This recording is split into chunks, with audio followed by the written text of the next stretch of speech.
Hello everyone, welcome back to Arthonomics. और जैसा कि हम लोग प्रीवियस ईयर क्वेश्चन पेपर पर एनालिसिस कर रहे हैं, और ये पार्ट वन है किसका, मनी एंड मनी सप्लाई का। अदर जो कुछ जो टॉपिक्स है जैसे नेशनल इनकम है उससे रिलेटेड जो लास्ट 10 ईयर में क्वेश्चंस आए हैं उस पर हमने ऑलरेडी डिस्कशन कर लिया है। तो अर्थोनॉमिक्स की प्लेलिस्ट में जाकर आप लोग देख सकते हैं। चैनल आपको सब्सक्राइब करना है, अपना प्यारा सा चैनल जिसका नाम है affairs grade. So let's start. आज हम लोग डिस्कशन करेंगे किसका, मनी एंड सप्लाई का। ठीक है, मनी एंड मनी सप्लाई का जो रिलेटेड जो क्वेश्चंस हैं, जो कॉन्सेप्ट हैं, ये जो पूछे हुए हैं क्वेश्चंस लास्ट प्रीलिम्स में जो क्वेश्चंस अपने बने हुए हैं उस पर हम लोगों को डिस्कशन करना है। तो पहला क्वेश्चन लेते हैं टाइम को वेस्ट ना करते हुए। With the reference to bitcoin sometimes in news which of the following statement is और आर करेक्ट। ये आप देखेंगे 2016 में ये क्वेश्चन बना था। 2016 में बिटकॉइन को लेकर क्वेश्चन बना था। हमने देखा था कि उस समय क्रिप्टो करेंसी को लेकर काफ़ी चर्चाएं स्टार्ट हुई थी। नया नया टर्म आया था क्रिप्टो करेंसी, जिसमें बिटकॉइन नाम का एक करेंसी हमें दिखाई देता था। तो बिटकॉइन को लेकर ये स्टेटमेंट दिया हुआ है, bitcoin are tracked by the central bank of the countries. anyone with a bitcoin address any send and receive bitcoin from anyone else with the bitcoin address. Online payment can be sent without either side knowing the identify of the other। तो यहाँ पर अगर आप देखेंगे तो पहला वाला statement question क्या पूछा है, करेक्ट आंसर पूछा है। तो पहला स्टेटमेंट गलत हो जाता है अपने आप। थोड़ा एलिमिनेशन प्रोसेस को के थ्रू भी हम इस क्वेश्चन को करने की कोशिश करेंगे कि देखो बिटकॉइंस जो हैं ये किसी भी तरह से किसी कंट्री के गवर्नमेंट या सेंट्रल बैंक के थ्रू रेगुलेट नहीं होते। जैसे कि हम लोग देखते हैं ना, फिएट मनी है अपना, या फिर हम लीगल टेंडर देखते हैं तो जिसको सेंट्रल बैंक रेगुलेट करती है। तो ऐसा बिटकॉइन के साथ नहीं होता है। तो ये वाला स्टेटमेंट गलत हो जाता है। Anyone with the bitcoin address can send और रिसीव, बिल्कुल ऐसा होता है। कोई भी जो एक दूसरे को नहीं जानते हैं वो एक दूसरे को बिटकॉइन भेज सकते हैं। अब जो दिया हुआ एक पता होता है उस पर, जो कि वर्चुअल ई होता है। और यहाँ पे तीसरा स्टेटमेंट भी सही हो जाता है। क्यों? क्योंकि online payment sent without either side knowing. आप यहाँ पर सामने वाले को जिसको पैसा भेज रहे हैं या जिससे ले रहे हैं बिटकॉइन, वो उसके बारे में आप जानते भी नहीं हैं। और ये लेन देन इस तरीके से हो जाता है बिना एक दूसरे को जाने हुए भी। तो इसमें आंसर हमारा जो सही होगा वो कौन सा होगा, 2 and 3 is the correct answer. ठीक है, तो आप यहाँ पे पहला देख लीजिए। पहला तो देखो इसमें आ रहा है तो ये ऑप्शन गलत होगा, ये ऑप्शन गलत होगा। और दूसरा तो सही है ही, तो इसका मतलब तीसरा भी नहीं होगा। तो अपना बी ऑप्शन बिल्कुल सही हो जाता है। तो थोड़ा-सा अगर हम बात करें एट प्रेज़ेंट जो सिचुएशंस है, तो ये अगर आप देखेंगे तो बिटकॉइन जो था वो पहला डिसेंट्रलाइज़्ड क्रिप्टो करेंसी था पूरी दुनिया के लिए। इसका मतलब ये था कि कोई भी ये जो डिजिटल करेंसी है इसको कोई भी बैंक या गवर्नमेंट आप देखेंगे किसी भी तरह से रेगुलेट नहीं करती है। ये कितना खर्च किया जाना चाहिए, कितना नहीं खर्च किया जाना चाहिए। और बीच में इसका कोई भी रेगुलेटर नहीं होता था। गवर्नमेंट जैसे बैंक्स वगैरह जो होते हैं वो क्या करते हैं, बैंक करेंसी आप तक पहुंचाने के लिए बीच में एक रेगुलेटर की तरह, एक बिचौलिया मीडिएटर की तरह काम करते हैं बैंक्स जो होते हैं। लेकिन यहाँ पे ऐसा नहीं होता है। पीयर टू पीयर यहाँ पे ट्रांजेक्शन हमें देखने को दिखाई देता है, पी टू पी ट्रांजेक्शन दिखाई देता है। तो गवर्नमेंट अभी भी अगर आप देखेंगे एट प्रेजेंट कि जो भारत में इसकी स्थिति क्या है ना, तो लीगल स्टेटस क्या है इसका, तो does not recognize crypto currency as a legal tender. अभी भी हमारा कोई ये लीगल टेंडर इंडिया ने नहीं दिया है इसको। और चाहे वो कॉइन हो कुछ भी हो, reserve bank of India has banned dealing in them. तो रिजर्व बैंक ऑफ इंडिया ने इसको, इसके डीलिंग को बैन कर दिया था। लेकिन यहाँ पर अगर आप देखेंगे तो रिजर्व बैंक ऑफ इंडिया ने क्रिप्टो करेंसी से जुड़ी सेवाएं करने से मना कर दिया। लेकिन सुप्रीम कोर्ट ने 2020 में इसको लेकर कुछ डिसीजन दिया। ठीक है, इसको लेकर जो डिसीजन दिया उस पर से ये रोक हटा दी, बैन हटा दिया था। ठीक है, बैन को हटा दिया था जो आरबीआई ने इस पर लगाया था। तो यहाँ पर आप देख लेंगे तो पहला वाला देखेंगे कि allowing bank to provide services to crypto currency exchange, crypto currency exchange के रूप में वो सेवाएं देती हैं। लेकिन एज अ मीडिएटर वो काम नहीं करते, या जो आरबीआई उसे रेगुलेट नहीं करती है। ये टोटल जो रिस्क होता है इन्वेस्टर पर ही इसका रिस्क पूरा माना जाता है। Anyone with a bitcoin address can send and receive bitcoin and to and from any other bitcoin address. तो ये बिल्कुल जो हमारा दूसरा वाला है बिल्कुल। तो यहाँ पे आप देखेंगे पीयर टू पीयर ट्रांजेक्शन है, यहाँ पर पी टू पी ट्रांजेक्शन है विदाउट नीड एनी इंटरमीडिएटरीज, कोई इंटरमीडिएटरीज नहीं होता है। जैसे बैंक अगर आप देखेंगे तो बैंक एज अ इंटरमीडिएटरी इसमें होता है। तो यानी कि अगर आप आसान भाषा में समझें तो भारत में क्रिप्टो करेंसी को सेल एंड परचेज कर सकते हैं और बैंक भी एक्सचेंजेस की तरह सर्विस दे सकता है, लेकिन सरकार इसे अपना कोई लीगल टेंडर का मान्यता नहीं देता है। इसमें आपका साथ फ्रॉड हो सकता है। ये जस्ट अ इन्वेस्टमेंट की तरह आप इसे देख सकते हैं। ठीक है, जस्ट इन्वेस्टमेंट की तरह आप इसे देख सकते हैं और आप किसी भी बिटकॉइन को दूसरे पते पर भेज सकते हैं, पीयर टू पीयर तरीके से देख सकते हैं। ठीक है, तो बिटकॉइन जो पॉपुलर हुआ क्योंकि ट्रांजैक्शन इसका आप देखेंगे तो इसके ट्रांजैक्शन बहुत ही अलग तरीके से हुआ। क्यों ये पॉपुलर हुआ? क्योंकि इसकी लोकप्रियता के पीछे क्या था कि ये एनोनिमस यानी कि छुपकर लेन-देन किया जा सकता था बड़े आराम से। यानी जिसकी वजह से आप देखेंगे कि जो इसको पसंद करने वाले जो लोग थे, है ना? वो लोग जैसे चाहे वो क्रिमिनल्स हो या कोई भी हो, इन्वेस्टर जो थे इसके, उनकी पहचान ही सामने नहीं आ पा रही थी, जिसकी वजह से क्रिप्टो करेंसी या कहा जाए जैसे बिटकॉइन ये बहुत ज़्यादा पॉपुलर होता है। ठीक है, बिटकॉइन बहुत ज़्यादा पॉपुलर इसी वजह से होता है। लेकिन एट प्रेजेंट अगर हम देखें इस समय क्रिप्टो करेंसी से रिलेटेड अगर जो टैक्स रूल्स हैं, है ना? वो क्या है? ये भारत में क्रिप्टो करेंसी एट प्रेजेंट अगर आप देखें तो इन इंडिया जो जो क्रिप्टो करेंसी है उसको लेकर क्या रूल्स हैं? टैक्स रूल्स की अगर हम बात करें एट प्रेजेंट तो ठीक है, टैक्स की बात करें तो टैक्स रिलेटेड क्या रूल्स हैं आप यहाँ पे? तो यहाँ पे आप देखेंगे कि जो क्रिप्टो करेंसी है, क्रिप्टो करेंसी को एज अ वीडीए माना गया है, यानी कि वर्चुअल डिजिटल असेट्स के रूप में माना गया है। क्या माना गया? वर्चुअल डिजिटल असेट के रूप में इसे माना गया है और इस पर जो है टैक्स के लिए टैक्स रूल्स भी लगाए गए हैं, टैक्स लगाए गए हैं। और ऐसा कब किया गया? ऐसा जब यूनियन बजट आया था। कौन सा बजट? यूनियन बजट 2022 में इस पर टैक्स लगाया गया। जब हम टैक्स की बात करें तो इस पर किस तरीके का टैक्स लगा हुआ है? तो इस पर 30% का फ्लैट टैक्स लगा हुआ है। 30% फ्लैट टैक्स इस पर लगा हुआ है ऑन गेन। आप फ्लैट टैक्स का मतलब क्या होता है यहाँ पर? फ्लैट टैक्स का मतलब यहाँ पर ये होता है कि इनकम टैक्स स्लैब पर इसका कोई निर्भर नहीं करता है। यानी कि आपकी कुल इनकम कितनी ज़्यादा हो रही है या कितनी कम हो रही है, इससे मतलब नहीं है। आप मतलब ये है कि आपका जितना भी गेन हुआ है, चाहे वो थोड़ा-सा गेन हुआ हो, मान लिया कि 1% का ही गेन हुआ है आपका, तो इससे जितना भी गेन हुआ है, तो इस पर कितना देना पड़ेगा आपको? 30% टैक्स देना पड़ेगा। चाहे आपका गेन जो है 10% हुआ हो, तो उस पर भी 30% आपको टैक्स देना पड़ेगा। तो इसको फ्लैट टैक्स कहा जाता है। तो क्रिप्टो करेंसी की जो सेल किया जा रहा है या किसी तरह का ट्रांसफ़र किया जा रहा है, उस पर जो प्रॉफ़िट लगेगा, उस पर जो प्रॉफ़िट है, उस पर डायरेक्टली क्या होगा? 30% का टैक्स लगता है।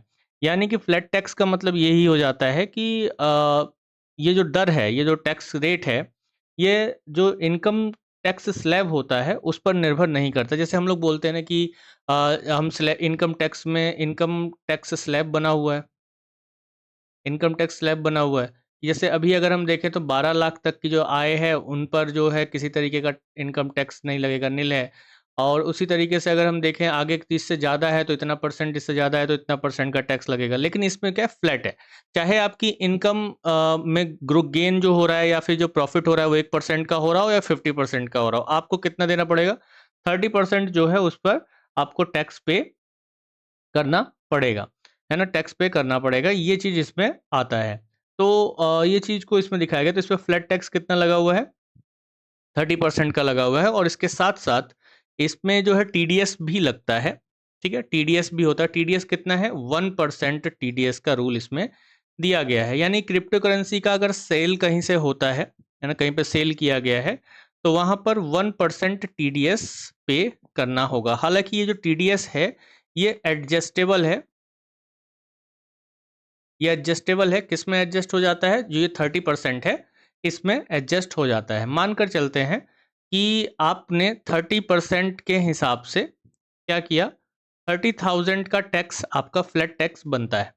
ओके, 30,000 का टैक्स बनता है और इस पर टीडीएस जो है आपका लगभग कितना कट चुका है, 5000 का कट चुका है। तो आपको जो अब पे करना होगा फाइनल, वो कितना पे करना होगा, 25,000 पे करना होगा, यानी कि 1% जो है आपका पहले ही कट जाता है। तो यहाँ पर ये चीज़ हमें दिखाई देती है। तो ओवरऑल अगर हम बात करें यहाँ पर, तो काफ़ी भारी टैक्स चुकाना पड़ता है, और रिसेंटली तो डिजिटल करेंसी वगैरह भी आ गया है गवर्नमेंट ऑफ इंडिया का, तो उस पर ही बात करेंगे, उससे रिलेटेड क्वेश्चंस भी हमारे बने हुए हैं। तो फिलहाल ये क्वेश्चन था, बहुत सिंपल क्वेश्चन था, और ये कुछ न्यू पॉइंट्स थे जो कि आपको पता चलने चाहिए कि अभी क्या है, वर्चुअल डिजिटल असेट्स के रूप में क्रिप्टो करेंसी को लिया जाता है, या कहा जा सकता है कि जो बिटकॉइन जैसे क्रिप्टो करेंसी है, तो उसको किस रूप में लिया जाता है इंडिया में, वर्चुअल डिजिटल असेट्स के रूप में लिया जाता है। और इस पर जो टैक्स लगता है वो एक तरीके का फ्लैट टैक्स है। फ्लैट टैक्स मतलब चाहे मुनाफा कितना भी हो, उस पर आपको 30% तो लगेगा ही लगेगा, और 1% TDS ऑन द सेल पर लगता है। ओके, सो आगे बढ़ते हैं। और next question, which one of the following statement correctly describe the meaning of legal tender. तो बहुत अच्छा क्वेश्चन है ये, 2018 में आई थिंक क्वेश्चन ये बना हुआ है। मैं यहाँ पे नंबर डालना, ईयर डालना भूल जाता हूँ हर बार, लेकिन नेक्स्ट टाइम से कोशिश पूरा रखूँगा, ध्यान रखूँगा कि यहाँ पे ईयर डाल दूँ। आई थिंक 2018 में है ये क्वेश्चन। बहुत सिंपल सा क्वेश्चन है कि लीगल टेंडर के बारे में पूछा हुआ है ना। लीगल टेंडर को लेकर ये क्वेश्चन यहाँ पर बना हुआ है, और लीगल टेंडर की अगर आप बात करेंगे तो ये ऑप्शंस आपके सामने है, आप लोग कोशिश भी कर सकते हैं। The money which is tendered in courts of law to defray the fee of legal cases, the money which a creditor is under compulsion to accept in settlement of his claim. C. The bank money in the form of check, draft, bills, and exchange, etc. The metallic money in circulation in the country. देखो अब यहाँ पे सीधा सा देख लो कि यहाँ बोल रहा है कोर्ट ऑफ लॉ के लिए, है ना, तो ये गलत हो जाएगा।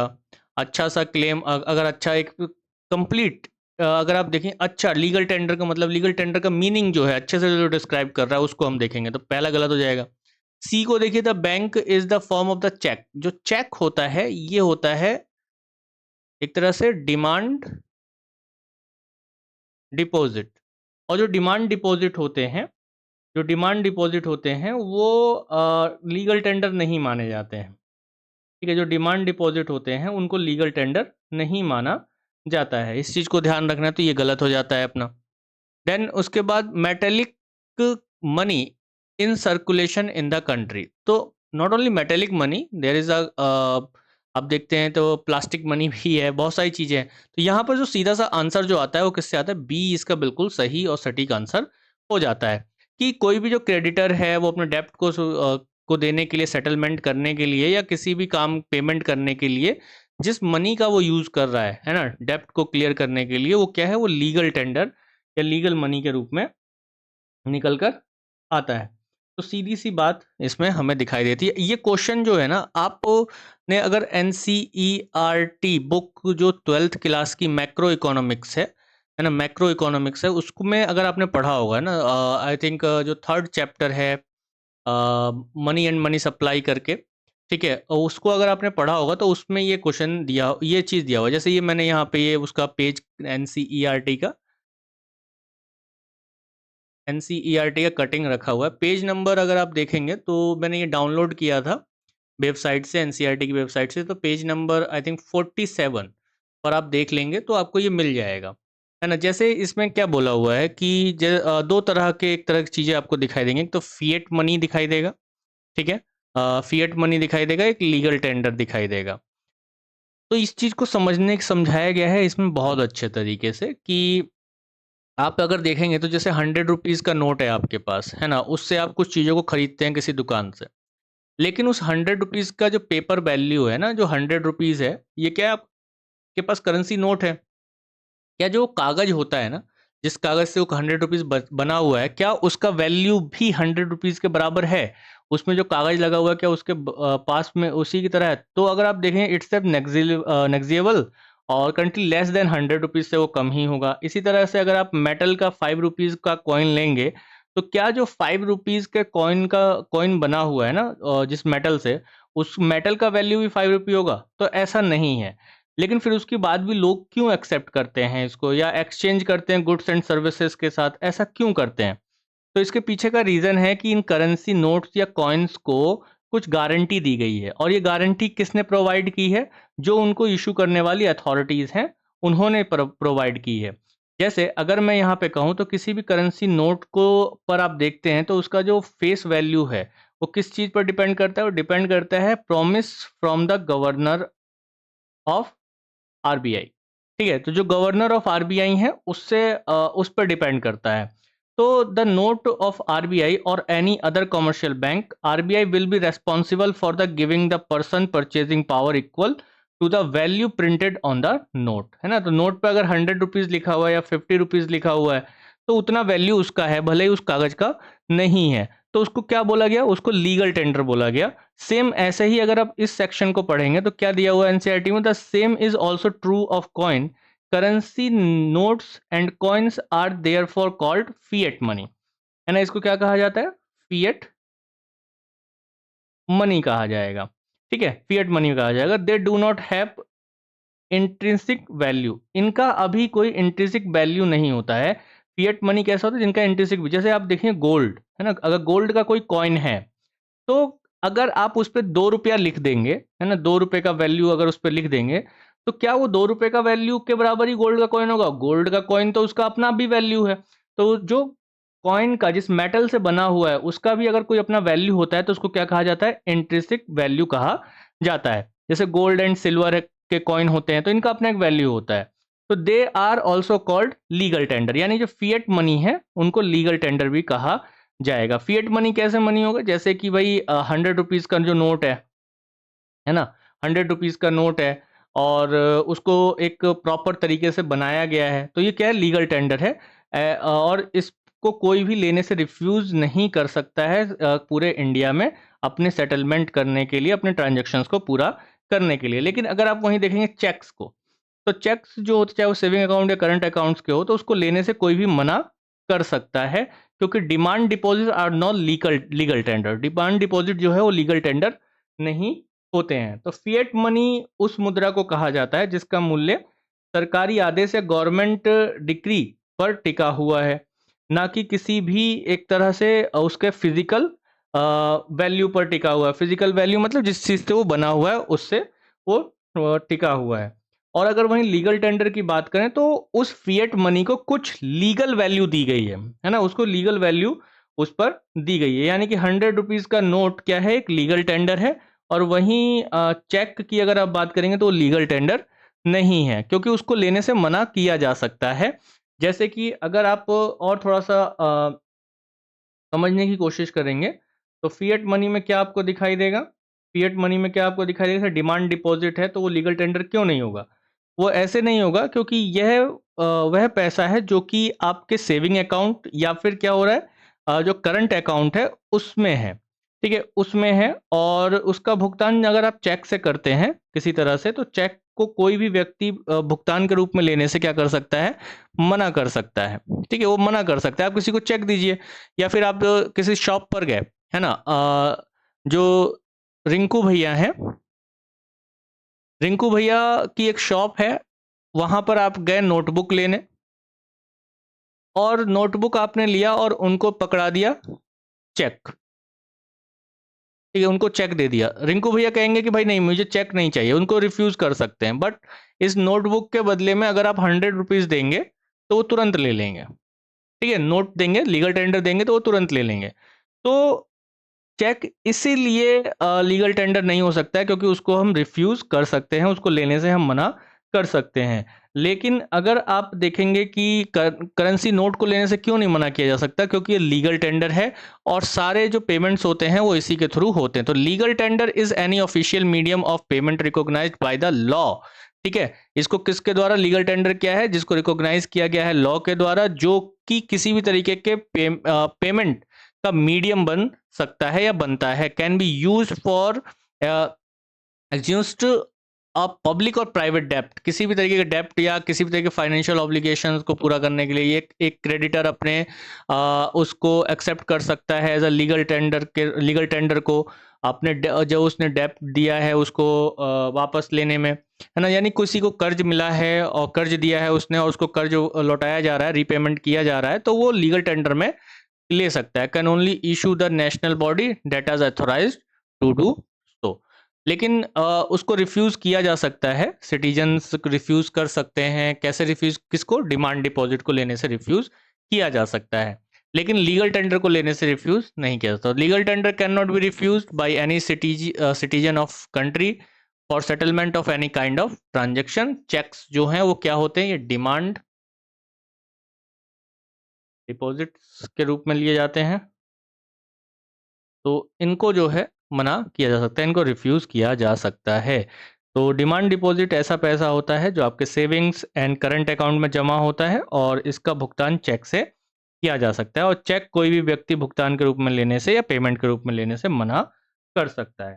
ठीक है, क्लियर है? तो फिएट मनी जो है, जो सभी आप यहाँ पे एक चीज़ और समझ सकते हैं कि ऑल फिएट मनी, है ना, सभी फिएट मनी क्या हो सकते हैं, जितने भी फिएट मनी हैं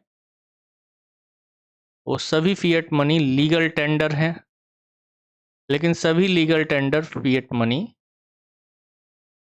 नहीं हो सकते। ठीक है, सभी फिएट मनी लीगल टेंडर होते हैं, लेकिन सभी लीगल टेंडर फिएट मनी नहीं हो सकते हैं। ठीक है, इस चीज़ को ध्यान रख सकते हैं आप लोग।